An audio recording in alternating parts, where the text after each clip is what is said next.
Itu saya lihat dari jauh, Yusuf Mansur samperin Bapak di mobil sambil cium tangan itu Pak. Itu ada apa tuh Pak? Oh enggak lah, saya kan di mobil tuh. Iya, iya. Mobil saya tahu tuh, mobil saya W50L. Iya.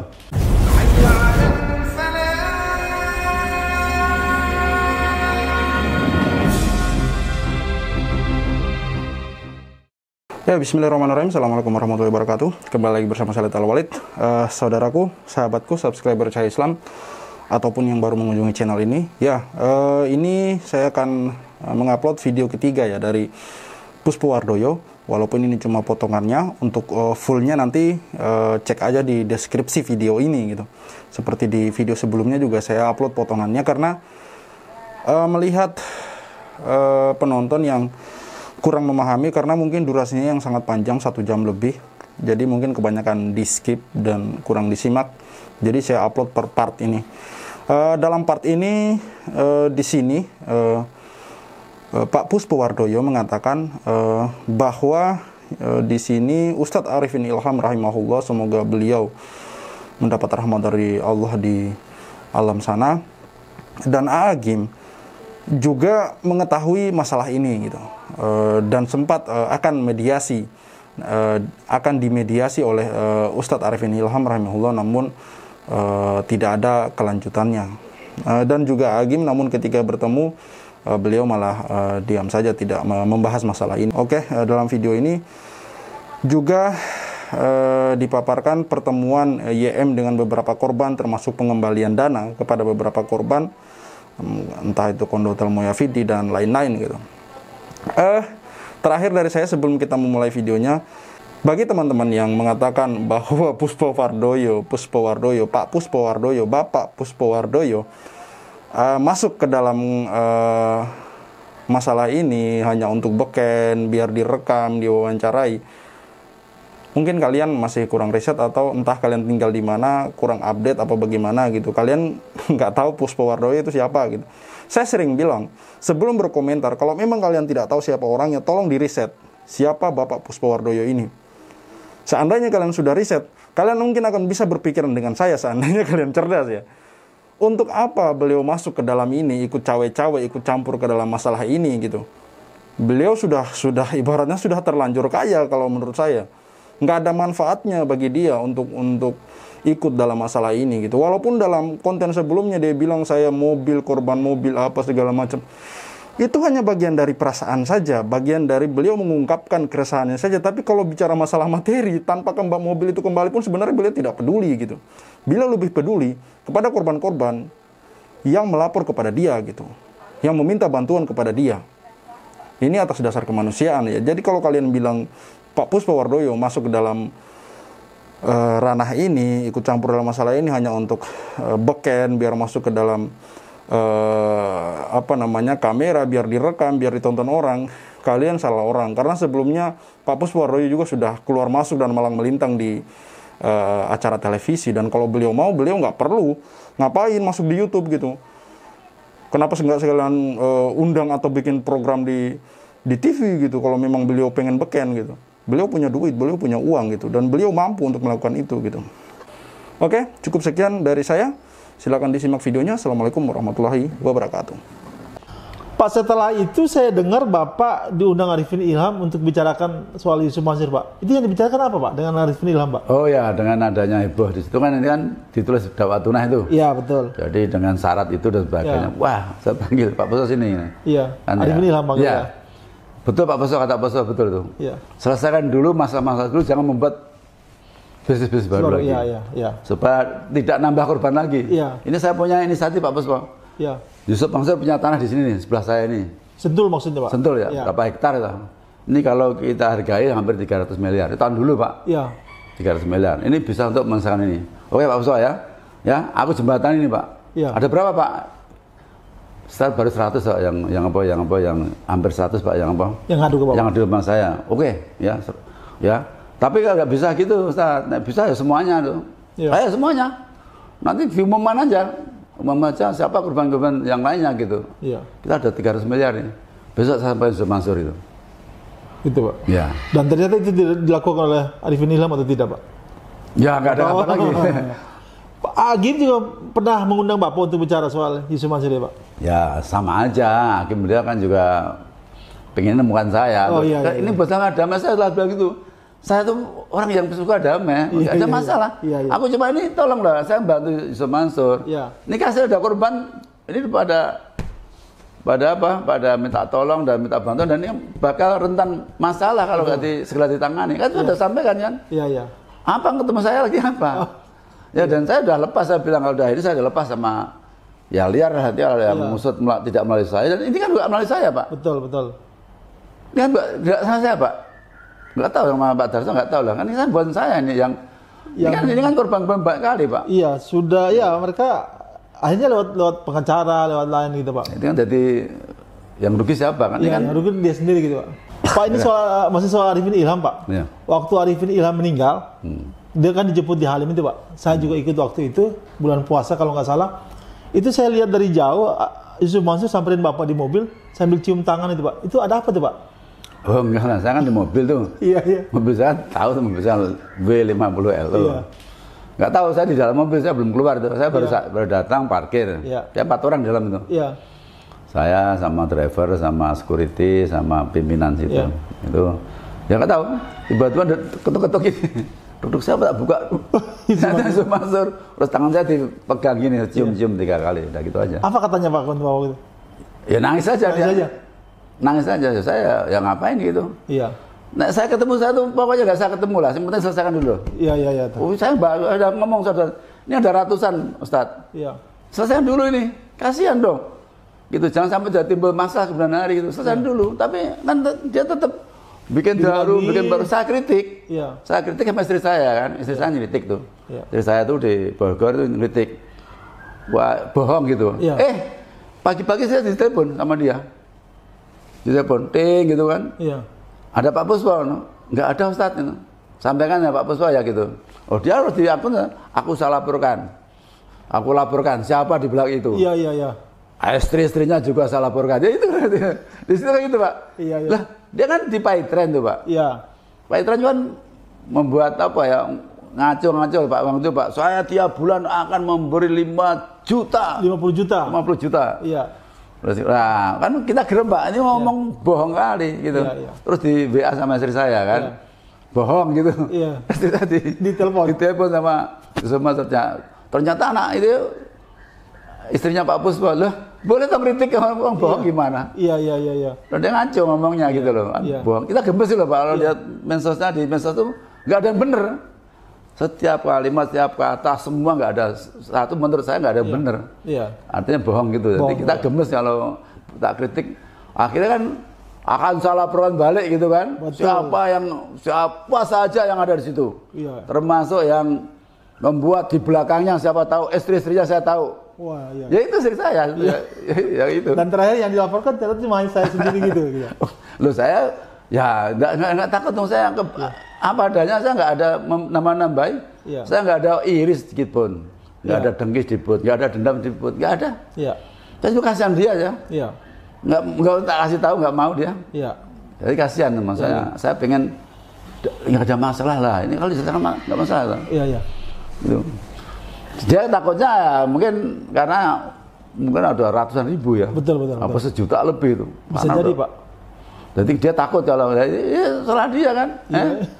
Sudah dinasihatin dan dia diakui, Iya. ternyata malah jalankan. Pak, itu kan penjelasan soal Bapak dengan Arifin Ilham, Pak. Terus bertemu Yusuf Mansur. Kalau pertemuan Bapak dengan Agim sendiri bicarakan soal Yusuf Mansur soal apa, Pak? Saya kemarin sana main tempat beliau. Ke Agim. Ya. Terus Agim bicara apa Pak soal Yusuf Mansur, Pak? Sebetulnya saya masalah bisnis, saya pikir ada bisnis ya. Iya. Saya sudah bawa segepok ini untuk apa? Ada bisnis makanan siap saji Iya. yang bisnis baru saya. Ternyata enggak. Iya. Ternyata ada pesanan dari Yusuf Mansur untuk menemukan lah sama. Oh gitu, Pak. Ya. Jadi Yusuf Mansur minta Agim untuk pertemukan dengan Bapak gitu, Pak? Ya mungkin karena waktu itu saya pulang. Iya. Terus Putut dari ini saya Staf staf saya Bapak. ngomong, itu ada apa kemarin? Sebetulnya ada apa? Oh enggak, itu katanya Agim suruh nemukan Yusuf Mansur gitu. Tapi waktu bertemu dengan Bapak, Nggak. Pak Agim nggak bicara ya? Nggak bicara. Terus bilang apa? Ya, Yusuf Mansur ngakui gitu. Iya, Dia bilang, saya itu sebetulnya sudah diperingatkan berulang-ulang. Nah, itu diakui lagi Pak ya? Diakui Pak. Iya. Saya sudah diperingatkan berulang-ulang sama Pak Buspo. Tapi Iya. saya tetap melakukan itu. Iya, iya. Dengan nangis itu. Nah, artinya kan sebetulnya dia sadar. Iya. Dia ngaku salah, nggak sadar gitu. Sebetulnya kan itu Pak. Saya sama sekali nggak ada nggak ada kan peringatan. Apa, iya, iya. Ya, selalu peringatan tuh Pak. Iya. Jadi Yusuf Mansur memang sudah mengakui perbuatan dia yang salah kemana-mana gitu, kepada Pak Pusu sendiri, pada Agim juga diakui, ke Arifin Ilham juga diakui gitu. Pak, dari ratusan orang yang minta tolong Bapak itu ada nggak yang berhasil meminta kembali uangnya ke Yusuf Mansur Pak, yang Bapak bantu Pak? Ya ada, tapi ya agak gondok juga Yusuf Mansur itu. Waktu itu kan saya di Medan, itu ditelepon sama teman saya, Ustadz Sakira Sandi. Oh, yang orang MUI itu Pak ya? Ustadz MUI, Ustadz Medan. Iya, Pak Puspo, saya lihat dengar cerita itu di Daud Tuna gitu loh. Pak Puspo katanya ini kritik. Iya. Betul Pak, saya korban Pak 100 juta nih Pak. Istri saya satu-satu uang itu dan saya 50 juta, dari 100 juta sama istri Pak. Ya. Dan anak saya juga korban sekolah depan Yusuf Mansur tuh. Iya, saya ingat. Dia ngeluh terus Pak. Betul, nggak bisa hafid. Nggak bisa karena nggak dibiarkan saja katanya gitu. Saya tolong Pak, sama anak saya minta pindah situ, carikan sekolahan, dan uang saya supaya kembali. Betul Pak. Dan saya ingat itu Pak, kita keluarkan anaknya Ustaz Zakira Sandi, tiga-tiganya dari Darul Quran. Dan satu lagi saya pas di Surabaya begitu, telepon di Surabaya, itu minta nomor telepon pimpinan Surabaya. Terus Pak Puspo, maaf saya minta nomor telepon pimpinan sini. Saya korban Yusuf Mansur, Pak Darmasa. Pak Darmasa saya ingat. 40 juta, saya itu pegawai negeri, Pak tolong Pak. Wah udah. Terus Pak Mahir juga yang di Klaten. Klaten sini juga gitu Pak. Korban ada 3 korban. Akhirnya itu yang mendesak Pak ini. Orang, waduh Pak butuh uang sekali. Oke, kayak gitu kan. Terus saya sampaikan ke Yusuf Mansur kan dia nggak mau itu Pak. Iya, akhirnya ke polisi itu Pak. Ke polisi Pak. Iya. Kan dilaporin polisi. Dilaporin polisi di Mabes. Akhirnya minta damai dia. Betul. Maksud minta damai, ketemu di Al Jazeera. Betul. Al Jazeera itu dia didampingi sama sekretarisnya Pak Unang ya. Waktu itu kan ada kesepakatan damai untuk dia takut kan? Betul. Mau dilanjutkan kan? Terus damai, terus itu ada poin-poin. Betul.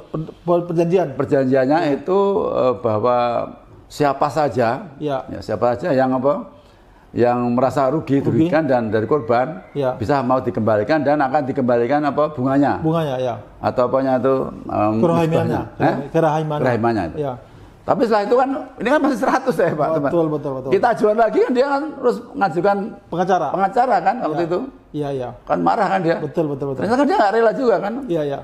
Akhirnya pengacara yang ini soal kan kurang ajar. Dia selain pihak minta, udah berjanji tuh Pak. Dan ini mau gugat lagi nih. Ini mau gugat lagi, terserah. Sekarang banyak ya. Ya, nanti saya akan lampirkan di sini pertemuan-pertemuan itu, kejadian-kejadian itu, yang pertemuan dengan kejadian Pak Zakira Sandi, Pak Darmansa, nanti kita sertakan lampirannya di video ini. Pak, belum lama Pak Dahlan Iskan itu wawancara Yusuf Mansur Pak. Di situ dia masih bicara sombong Pak soal Darul Quran, soal bisnis dia dengan warung steak and steak gitu Pak. Bapak nilainya gimana nih Pak? Ya itulah, mungkin masyarakat kan terkelabui dengan dalam kutik Yusuf Mansur seolah-olah itu kayak kayak pendiri atau raja atau pahlawan Tafiz ya. Padahal kalau kita kan pernah Pak, saya punya teman banyak yang daku kan hanya teman teman ada saudara ikut daku kan kecewa semua tuh. Betul. Dan dia kayak franchise saja gitu. Dan dia Yusuf Mansur nggak memiliki didaktik kurikulum, tidak punya konsep nggak ada. Kan udah kecewa. Apa nih kok Yusuf Mansur? Gitu loh. Akhirnya udah mandiri semua Pak. Makanya kan untuk PPA, untuk daku misalnya atas nama itu saya tanya lah. Nggak ada satupun Pak. Betul. Mereka mandiri semua Pak. Cari uang sendiri Pak. Bahkan ada di Boyolali salah. Dia mengaku Yusuf Mansur kan udah nggak punya uang nih. Tapi dia kan nggak punya uang nih. Terus dia mengaku Yusuf Mansur Cari dana. Akhirnya 150 juta kan. Dia dapat 150 juta. Ditekan sama Yusuf Mansur kan. Waduh. Diminta semua uangnya. Uangnya dimintain, Pak? Iya. Itu teman saya. Berarti dia nangis ya. Iya. Dapat 150 ribu didatangi, disomasi sama polisi. Ya, akhirnya uangnya diambil. Diambil. Demi Allah kan ini kan yang amanah kesolehannya mana tuh. Itu kan harusnya ya sudahlah sekali lagi lah, jangan diulang lagi lah untuk modal. Iya. Kalau orang baik kan gitu, Pak. Ustaz baik. Ya, padahal itu daku sendiri ya, Pak.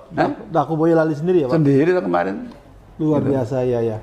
Di dalam video dengan Pak Dahlan Iskan itu Yusuf Mansur sombongnya dia mengatakan mau memberikan makan sekian ribu orang sehari gitu, Pak. Bapak sebagai pengusaha rumah makan melihat itu bagaimana, Pak? Wah, enggak mungkin, Pak. Nggak mungkin ya, Pak? Ya, mungkin itu dia betulnya nggak ngaku dia, cuma itu tahfiz seluruh dunia mungkin. Ya. Dunia mungkin 6 triliun mungkin, Pak. Iya. Kalau dia kan nggak mungkin lah. Dia kan nggak punya tahfiz, cuma di rumah sendiri toh. Betul. Di mana kan udah bukan punya dia. Bukan dia punya orang. Dan orang kecewa semua kerja sama dia. Iya. Satu pun di mana? Iya. Kalau dia punya 50 nggak ada, Pak. Tak jamin nggak ada. Ya. Makanya lah setiap ngomong tuh selalu dusta, selalu bohong. Itulah saya kecewa sama Yusuf Mansur itu begitu. Jadi kita sayang lah. Iya. Orang ulama yang sudah disebut, tapi setiap hari dusta terus di media sosial. Dan udah dikirim masih dusta lagi. Iya. Dia harusnya kan klarifikasinya kan harus klarifikasi kan. Iya. Ini kan masalah pencemaran nama baik. Iya. Saya kan menuduh nih. Iya. Saya udah menghasil penghinaan juga ini saya. Laporkan yang itu dong. Iya. Benar enggak gitu loh. Iya. Jangan laporan yang IT-nya saya IT kan itu kan aneh itu Yusuf Mansur. Harusnya berani dong. Ini malah klarifikasi malah dia mencerita kebaikannya loh apa? Iya. Masalahnya Yusuf Mansur berani nggak melaporkan Bapak gitu, Pak? Ya. Masalahnya dia berani apa enggak? Saya berani saya mau melapor polisi berani, saya nggak takut. Iya. Sama polisi. Kita benar gimana? Saya punya data-data semua. Iya. Gimana? Ya. Pak, itu kan ada yang berkembang lagi yang sangat viral itu adalah Yusuf Mansur membayar pajak 200 juta per hari katanya dari bisnis rumah makan, Pak. Yang saya tahu itu rumah makan yang dimaksud Yusuf Mansur itu warung stick and stick, Pak. Nah, itu Bapak sebagai pengusaha rumah makan bagaimana, Pak, menilai pernyataan Yusuf Mansur itu, Pak? Ya, kalau saya lihat memang warung stick itu memang betul-betul milik Yusuf Mansur. Jadi sebenarnya profesional ya, memang maju ya. Maksudnya bagus, maju, profesional. Ya, saya akui, cita rasa, baik layout, semuanya itu profesional. Iya. Maju kan profesional nih. Iya. Ya, itu karena profesional ya, Pak. Profesional. Bukan keajaiban ya, Pak. Bukan keajaiban ya. Termasuk si Jodinya sendiri juga, beliau juga orang yang soleh, yang apa-apa. Artinya kan ini profesional. Iya. Tapi kan Yusuf Mansur kan ini kan investor, Pak. Iya. Investornya mau dua aja nih, Pak. Yusuf Mansur sama Jodi aja, Jodi kan pemiliknya ini. Ya. Kalau saya lihat ya ini ya, kalau saya lihat gitu. Terus sehingga kalau saya lihat ya gitu, investasi di mana-mana. Iya. Mungkin ya sekitar kan ya mengklaim 391. Apa tuh, Pak? Cabangnya baru satu, itu milik Yusuf Mansur dan diklaim di IG kan jelaskan kan. Iya. Saya pembeli saya 40%. Iya. Maimunah 4%. Maimunah istrinya apa maksudnya? Terus siapa? Beda 20% kan ada di IG itu. Iya. Ya saya percaya itu. Cuma masalahnya uang dari mana itu mungkin ya. Nah itu dia. Itu investasi kalau satu outlet sekitar 2 miliar lah. Satu outlet, Pak? Ya kalau kali 90 ya kira 180 miliar. 180 miliar. Ya. Kalau satu outlet itu saya perkirakan ya misalnya sekitar 10 juta ya. Ya. Kalau 10 juta ya, itu per hari itu kan satu hari 1 juta. Kalau 90 berapa? 90 juta kan? 90 juta ya. Ya masuk akal. Itu per bulan ya. Iya. Tapi nggak per hari dia kalau ngomong yo. Kalau sementara ngomong kan hiperbola. Hiperbolanya kebangatan. Hiperbola kalau ngomong kan apa ya kayak bener-bener kayak lebay. Dan dia kan error, orang ngomong kan selalu salah, Pak. Iya. Apa ya yang kemarin diomongkan beda lagi diomong sekarang. Iya. Jadi apa ya? Nggak pernah. Nggak konsisten. Enggak, dia emang error gitu. Error, Pak. ya? Saya lihat gitu. Susah dipegang kata-katanya. Pegang kata-katanya itu. Iya. Pak, tadi Bapak meragukan uang Yusuf Mansur yang dipakai untuk stick and stick, Pak. Lah terus padahal sebelumnya kan dia mengumpulkan uang banyak, Pak, dari patungan usaha, dari sedekah segala macam. Apakah di warung stick and stick itu ada indikasi dia cuci uang situ, Pak? Kalau untuk rumah makan ini pengalaman saya, nggak bisa secepat itu ekspansi, nggak bisa, iya. susah. Artinya kan harus ada investor. Iya. Itu harus investor. Nah, benar investornya Yusuf Mansur. Iya. Ya, saya lihat investornya Yusuf Mansur ya. Iya. Tapi kalau Yusuf Mansur punya uang gitu ya mungkin perlu dipertanyakan juga kan. Nah, itu dia. 2 miliar itu tiap 2 bulan buka itu kan juga tidak mudah ya cari uang gitu. Nah, mungkin juga berarti seperti cuci uang ya, mungkin uang sedekah, uang dari dari pendapatan potong dan sebagainya, mungkin disitulah. Makanya dia susah ini mau balikan, tapi harusnya fair kan. Bisa juga kan uang diinvestasikan ke warung steak, boleh aja untuk dibagi-bagi. Iya. Saya juga banyak investor Pak saya, tapi saya kita betul-betul kita laporan sama investor. Ini biaya berapa, harus berapa keuntungannya, bagian berapa. Sama aja Pak, kayak gitu. Jadi kalau memang begitu Pak, saya malah menduga bahwa memang jangan sampai warung steak ini dipakai Yusuf Mansur untuk mencuci uang-uang yang dikumpulkan selama ini, karena hanya dia yang boleh franchise ya Pak. Ya, mungkin ya. Ya. Pak, dari penjelasan Bapak itu saya melihat bahwa sebenarnya Yusuf Mansur ini banyak sekali uangnya Pak. Tapi kenapa dia tidak mau menyelesaikan korban-korban ini Pak? Nah itulah, makanya sayang di situ kan, sangat sayang sekali. Jadi di IG itu di medsos selalu meninabubukan masyarakat ya, bahwa dia tuh kita alim, ya, sukses gitu kan. Kita harus supaya sedekahkan lah gitu. Iya. Tapi ini kan orang ini sudah bilang kan, sedekah, bisnis ya bisnis. Ini kan lupa, saya itu kasih tahu kan, dan yang terutama yang ribetnya, kalau yang kaya memang banyak ya, mungkin banyak yang kaya juga. Ya ada yang teman saya sudah korban Pak, tapi udahlah, saya pun sukses udah saya lupakan lah, banyak gitu. Tapi yang ini yang miskin Pak, yang miskin ya banyak sekali. Banyak banget. Malah saya tawarkan Mansur, yang ini banyak korbannya orang nggak mampu, selesaikan dulu, tapi nggak mau selesaikan kan. Jadi itulah sebetulnya ini yang saya yakin korbannya juga karena juga iri kan, selain pihak dia pengen mensedekahkan, ada ustadz, ulama untuk dapat, tapi selain pihak dia sombong ya. Saya punya bisnis, satu hari omsetnya sekian, pajaknya sekian, beli saham sekian banyak. Jadi mungkin ini kan jadi kontradiksi ya, antara ini dia mau bukan supaya disedekahkan, tapi orang ini juga loh, kamu kaya, aku miskin gitu. Ya saya kira ya tolonglah kembalikan lah. Nah inilah sebetulnya jadi pokok persoalannya itulah.